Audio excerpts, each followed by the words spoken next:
आज मैं one plus एक फ्रेश गेम प्रिपेयर करने वाला हूँ। तो सबसे पहले चार्जिंग लगा कर चेक कर रहा हूँ। चार्जिंग लगाने पर चार्जिंग के एम्पियर 1.3 और 1.2 प्रॉपर ले रही है और चार्ज भी बराबर से हो रहा है। अभी फ़ोन को ऑन करके चेक कर लेते हैं कि एक्चुअल फ़ोन के अंदर प्रॉब्लम क्या है। तो फ़ोन को ऑन कर दिया हूँ। उसके बाद देखते हैं कि एक्चुअल इसमें प्रॉब्लम क्या है। थोड़ा वेट करते हैं।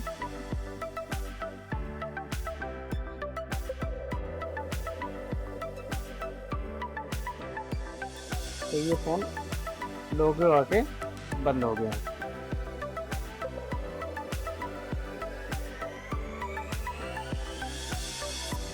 और चार्जिंग के एम्पियर जो है वो प्रॉपर ले रही है अभी। एक दो बार पावर प्रेस करके देखा, कोई रिस्पॉन्स नहीं हुआ। उसके बाद डीसी से ऑन करके चेक करते हैं।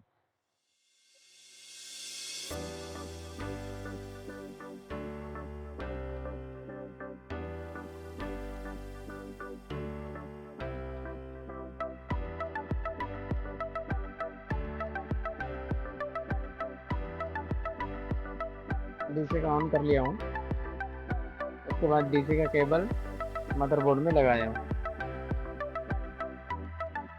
फिर उसके बाद फ़ोन को ऑन करना है।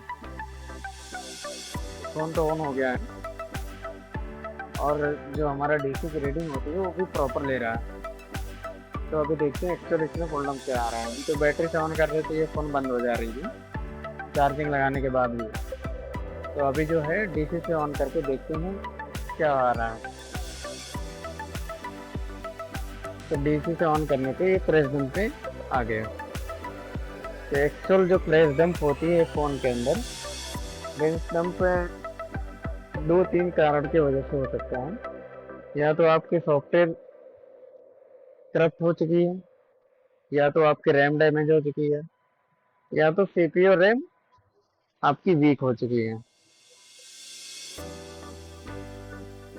तो अभी मदरबोर्ड को बाहर निकाल लेते हैं। उसके बाद रैम और सीपीयू को रिवॉल्व करना पड़ेगा।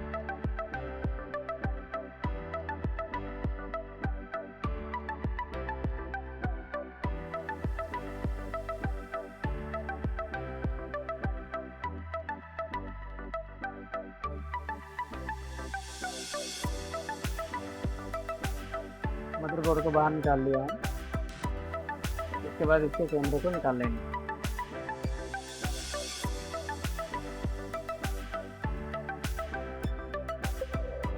कैमरा निकालने के बाद किसी भी स्टैंड में लगा के इसकी शील्ड को रिमूव कर लेना है हीट करके। इसकी शील्ड को रिमूव करने के लिए जो टेम्परेचर रखेंगे 280 से लेके 300 तक रख सकते हैं। एयर रखेंगे 2।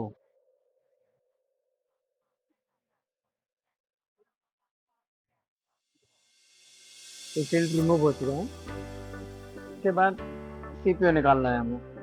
तो सीपीयू निकालने के बाद पहले ही क्या करना है, इसको सीपीयू निकालने की एक जगह देखनी होती है कि हमें कौन सी साइड से सीपीयू को रिमूव करना है या हमें रैम को रिमूव करनी है। उसके लिए क्या करना है, आपको जगह पर्टिकुलर आपको चूज करना होता है। चूज करने से पहले आप देख लो कि कहाँ से सीपीयू रिमूव होगा।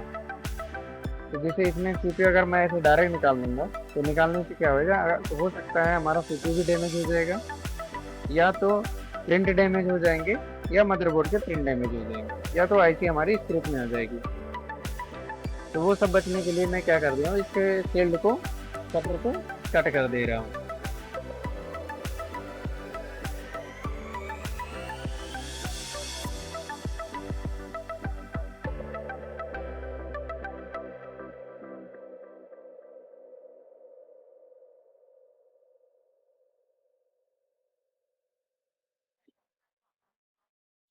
शील्ड काटने के लिए जब हम ग्राइंडर का यूज़ करते हैं तो इस टाइम क्या है, हमें बहुत केयरफुल से इसको यूज़ करने की ज़रूरत होती है।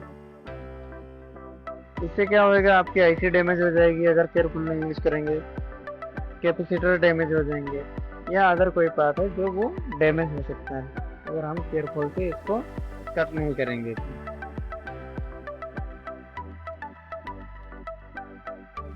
उसके बाद कटर से कट करने के बाद छोटे कटर से इसको रिमूव कर देना।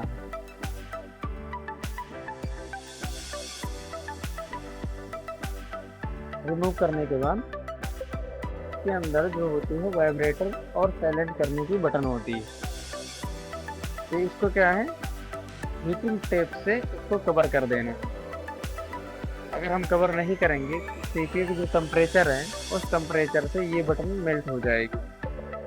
बटन मेल्ट हो जाएगी तो आपको बटन चेंज करने की भी जरूरत पड़ेगी।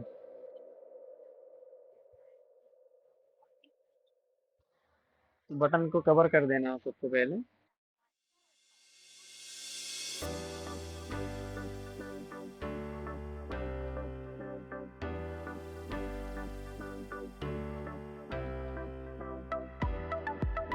बटन कवर होने के बाद उसके ग्लू को रिमूव करना है। जो हमारे सीपीयू है, सीपीयू के साइड के ग्लू को रिमूव करना है। तो अभी साइड के सीपीयू से ग्लू रिमूव कर लेते हैं। तो ग्लू रिमूव करने के लिए इसकी जो टेम्परेचर रखना है ये 260 रखना है और ईयर को रखेंगे 2 पर।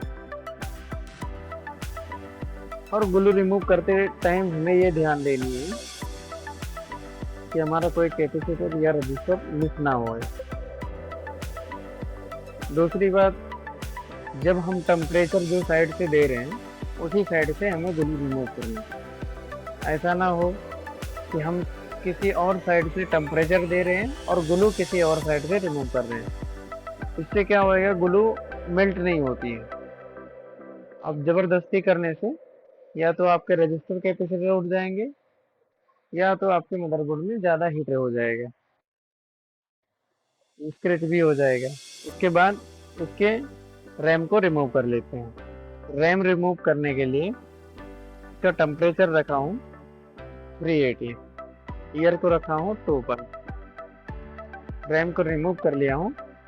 उसके बाद 138 TPD इसके अंदर डालना है, जिससे हमारे सीपीयू के ऊपर जो पहले से ही सोल्डर लगे हुए हैं उसकी टेम्परेचर अलग होती है और हमारे बॉल की जो हम रिवॉल्व करते हैं 138, 183, 220, ये सब क्या है, हम जो रिवॉल्व करते हैं ये लो मेल्टिंग पे हो जाती है। तो इसके अंदर जो लगी रहती है वो हाई टेम्परेचर की सोल्डर लगी होती है। तो उसको मेल्ट करने के लिए टाइम चाहिए और टेम्परेचर भी ज़्यादा लगती है। लेकिन अगर हम उसके अंदर 138 डाल के उसको सोल्डर को करते हैं तो उसकी टेम्परेचर चेंज हो जाएगी।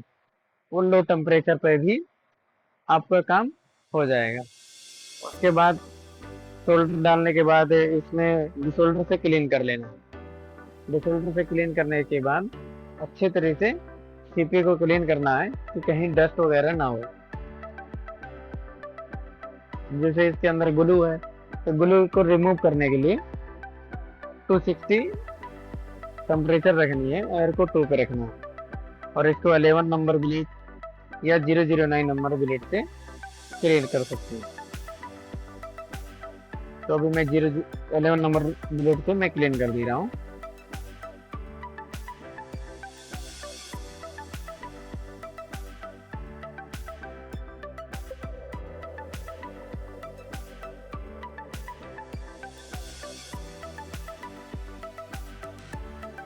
उसके बाद से रैम के सरफेस को क्लीन करने के बाद मैं सीपीयू को रिमूव कर देता हूँ। तो सीपीयू 2 तरीके से मैं रिमूव करता हूँ। सबसे पहले इसको प्रीहीट करता हूँ। प्रीहीट करने के लिए 280 300 टेम्परेचर रखता हूँ। उसके बाद मैं टेम्परेचर 380 कर देता हूँ, जिससे हमारे कोई भी वन प्लस वगैरह की जो होती है ग्लू बहुत हार्ड होती है तो जल्दी सीपीयू निकलता नहीं है। अगर हम प्रीहीट करके निकालेंगे तो वो जल्दी से निकल जाएगी और हमारी सीपीयू भी डैमेज नहीं होगी। तो सीपीयू रिमूव करने के बाद सीपीयू के सरफेस को क्लीन कर लेना है। फिर उसके अंदर 138 सीपी डाल के इसको टेम्परेचर चेंज करना है। टेम्परेचर चेंज करने के बाद जितना हो सके, अगर आयरन से क्लीन हो रहा है तो आयरन से कर देंगे, या तो फिर डिसोल्डर मार के पहले, डिसोल्डर मारने के बाद जो हमारा बड़े बड़े सोल्डर रहेंगे उसको निकाल लेना। नहीं तो क्या होगा, अगर हम ब्लेड मारेंगे तो हमारा प्रिंट डैमेज हो जाएगा। प्रिंट डैमेज ना हो उसके लिए हम क्या करेंगे, इसके पेस्ट को, जो इसके अंदर जो सोल्डर लगी हुई है उसको टेम्परेचर चेंज कर देंगे। टेम्परेचर चेंज करने के बाद इसके अंदर डिसोल्डर मारना है। जैसे ये बोर्ड है, ये क्या है, नॉर्मली ग्लू है, क्लीन हो गया आयरन से। तो आयरन से क्लीन हो गया तो जितना हो सकता था उतना कर दिया हूँ। उसके बाद तो अच्छे तरीके से क्लीन कर लेना।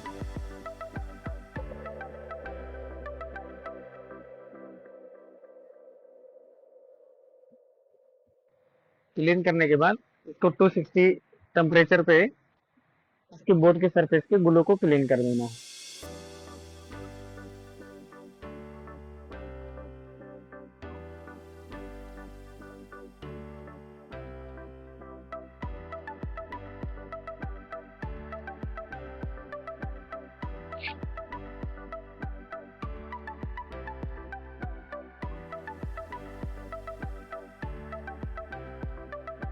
ग्लू सारा क्लीन हो चुका है।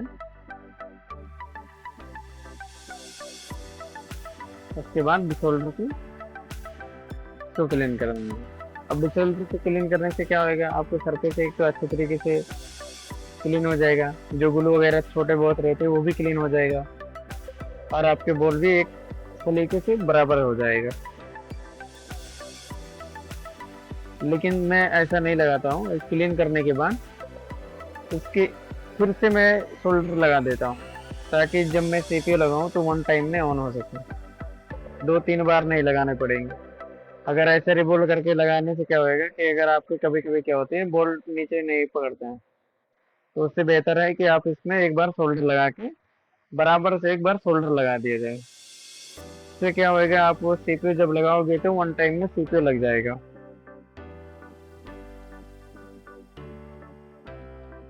तो अभी इसके अंदर हर एक एक बोल्ट में मैनुअली सोल्डर लगा देते हैं।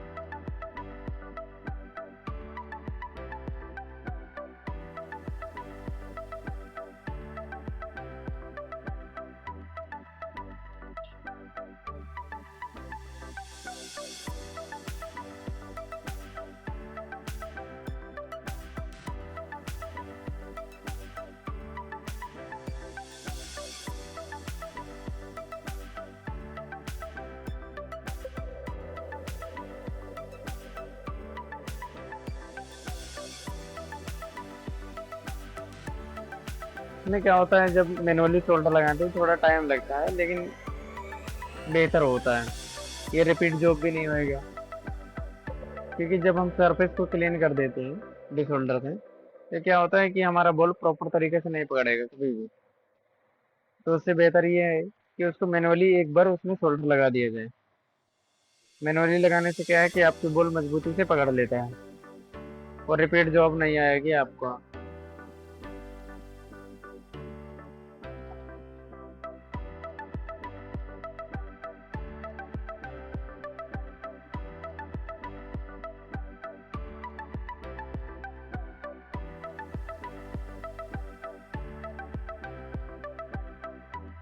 ये मैं मैनुअली लगा दिया हूँ और क्लीन कर दिया हूँ।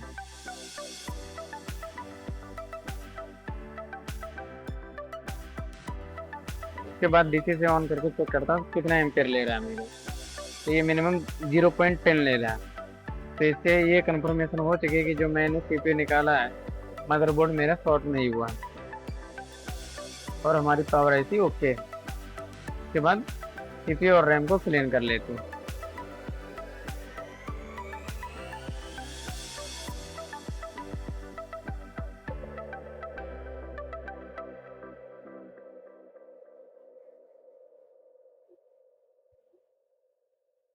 जब मैं सीपीयू क्लीन करता हूँ तो उस टाइम मैं हाई टेम्परेचर यूज करता हूँ। हाई टेम्परेचर इसके लिए करता हूँ क्योंकि ये फास्ट क्लीन हो जाता है। अगर लो टेम्परेचर यूज करूंगा तो थोड़ा टाइम लगेगा। आप दोनों तरीके से यूज कर सकते हैं, हाई टेम्परेचर लो टेम्परेचर दोनों यूज कर सकते हैं।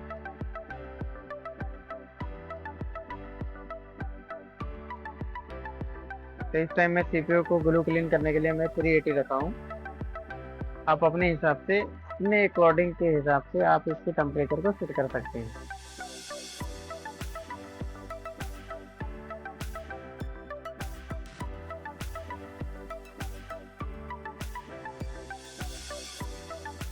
और सीपीयू के अंदर जो रजिस्टर कैपेसिटर लगी होती हैं उसको हमें रिमूव नहीं करना होता। अगर बाय चांस रिमूव हो भी गए तो कोशिश ज़्यादातर ये रहे कि हमें कहीं ना कहीं से उस कैपेसिटर को लगा दिया जाए। वो सीपीयू की जो वोल्टेज होती है, सीपीयू को फिल्टर वोल्टेज करने के लिए वो लगाया जाता है। अगर कंपनी किसी काम का नहीं होता तो कंपनी भी नहीं लगाती। इससे बेहतर है कि कोशिश रहे कि ज़्यादा से ज़्यादा ये कैपेसिटर रिमूव ना हुए।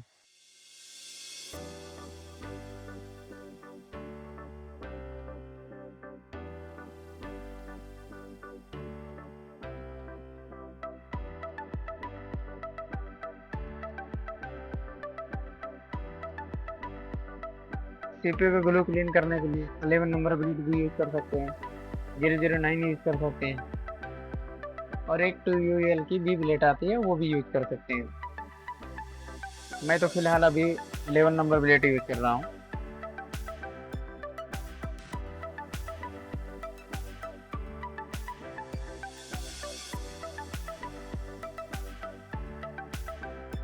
अब जैसे सीपीयू के अंदर ग्लू क्लीन करने के बाद इसमें ब्लैक ब्लैक दिखते हैं।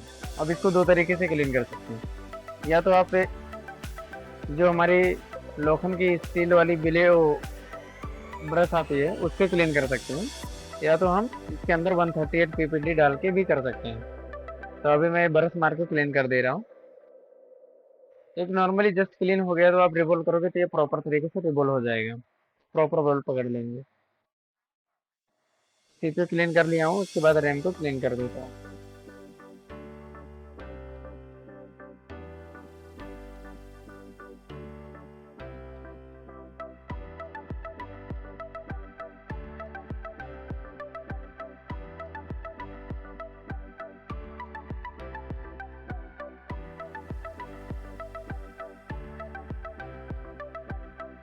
तो रैम को क्लीन कर रहा हूँ।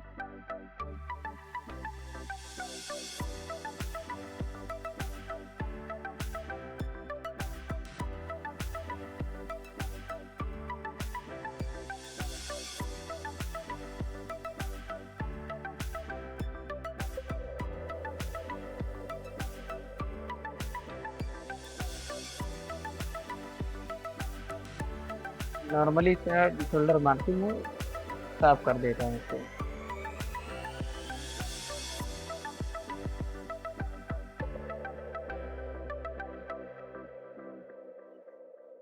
ये क्लीन हो गया। जैसे ब्लैक ब्लैक दिख रहे हैं, वे ब्लैक ब्लैक रिवॉल्व करने से वो आ जाएगा।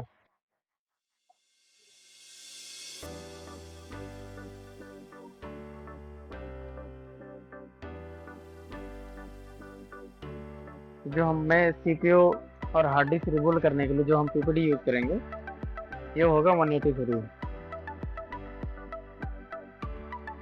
अगर इसके ऊपर भी लगाएंगे तो और बेहतर रहेगा।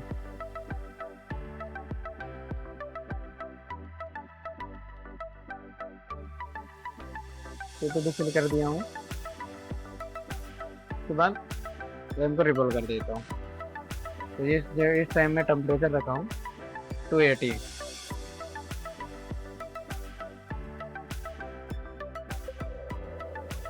ये जो फ्लेक्स डाल के हीट मारना है इससे क्या होएगा, आपकी बॉल जो प्रॉपर तरीके से वो बैठ जाएगी अगर ऊपर नीचे होएगा तो।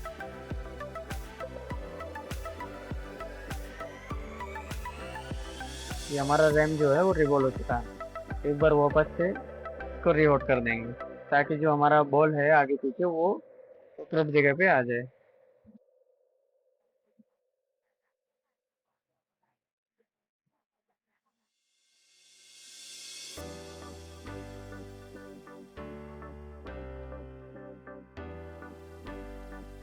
रैम रिमूवल होने के बाद सीपीयू को रिवॉल्व कर लेते हैं।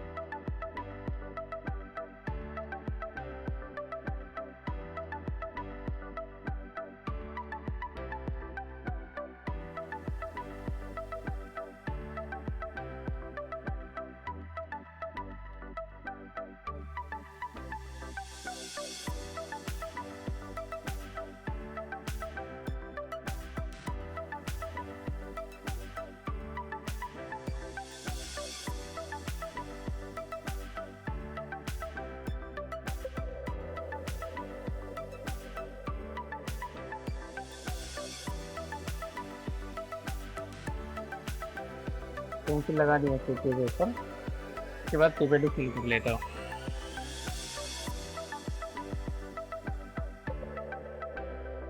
पीपीटी फिल करने टाइम हमें इस पेंसिल को प्रेस करके पीपीटी को फिल नहीं करना है। अगर हम ज़्यादा पीपीटी को फिल करते हैं टाइम, अगर हम इस पेंसिल को प्रेस करके करेंगे तो ये छोटा बड़ा बॉल बनेगा। ये हमारा सीपीयू रिवॉल्व हो चुका है। उसके बाद एक बार रीहोल्ड करेंगे पेस्ट डाल के, ताकि जो ऊपर छोटे बड़े बॉल ऊपर नीचे हो जाते हैं तो एक जगह से बैठ जाएं, हमारा कोई बॉल इस पेंसिल के अंदर ना छूटे। हिट होने के बाद पेंसिल को रिमूव कर लेना है। रिमूव करने के बाद इसके अंदर एक बार फिर से रीहोल्ड करना है। सीपीयू अच्छे तरीके से रिवॉल्व हो चुका है। उसके बाद इंस्टॉल करेंगे पहले सीपीयू।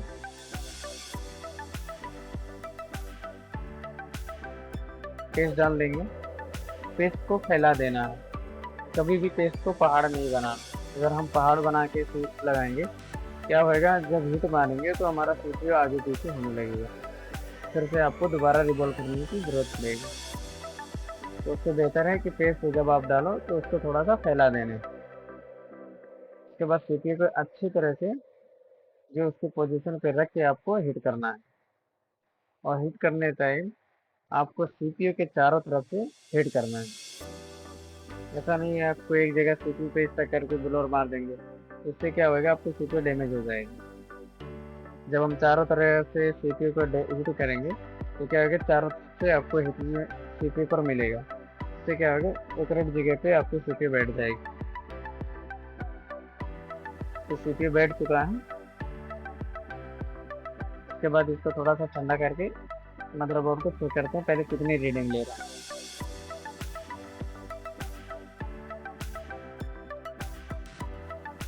हमारे डीसी के अंदर जो है वो 43 45 ऑटो रीडिंग है, और डीसी की डिफॉल्ट है डीसी ही। तो केबल वगैरह मैंने सारा चेक कर लिया, वो डीसी के अंदर ही कंपनी से ही डिफॉल्ट आया हो।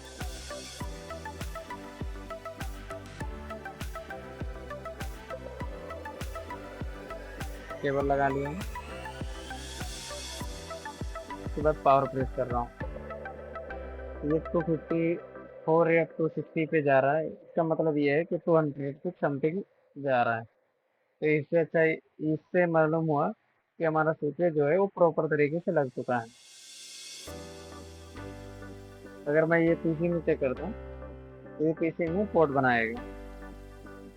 इस टाइम जब 200 180 या 154 160 ऐसा स्टक होता है, इसका मतलब ये है कि आपकी सीपीयू प्रॉपर तरीके से लगी हुई है। अब इसके अंदर या तो हार्ड डिस्क नहीं है या तो आपकी रैम नहीं है। अगर रैम अलग से दिया हुआ है तो रैम का प्रॉब्लम हो जाएगा अलग से। अगर रैम और हार्ड डिस्क एक में है तो आपका मतलब हार्ड डिस्क प्रॉपर तरीके से लगी नहीं है, या तो आपकी रैम प्लस आपकी सीपीयू से कनेक्शन वीक है।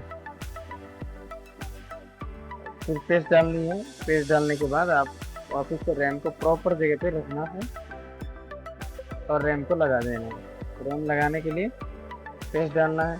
पेस्ट डालने के बाद तो बराबर जगह पर रखनी है। बराबर जगह रखने के बाद उस पर हीट करेंगे, और हीट करने के लिए चारों तरफ से चारों साइड से हीट करना है इसको। इस टाइम मैं टेम्परेचर रखा हूँ 380, एयर को 2 पे करके रखा हूँ। और थोड़ा सा टच करके चेक करना है कि हमारा सीपीयू बैठ गया नहीं है। तो टच करने से आगे पीछे हो रहा है, इससे ये हुआ कि ये सीपीयू का जो रैम है वो प्रॉपर तरीके से बैठ चुका है।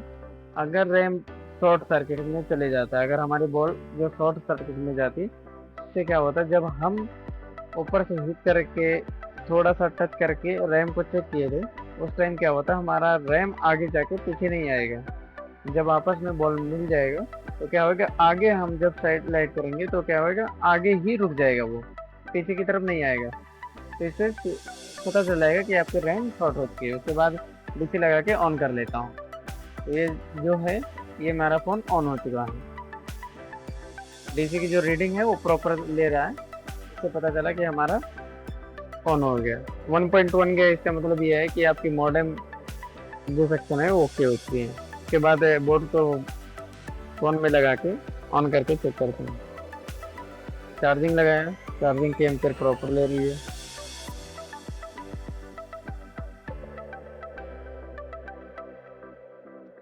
एक परसेंट चार्ज भी है, पहले भी 1% था, अभी भी 1% है। थोड़ा वेट करके ऑन कर लेते हैं।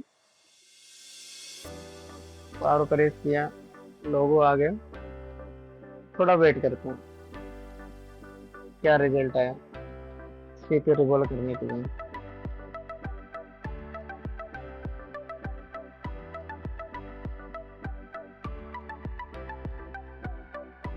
सेकंड लोगो पे चले गए।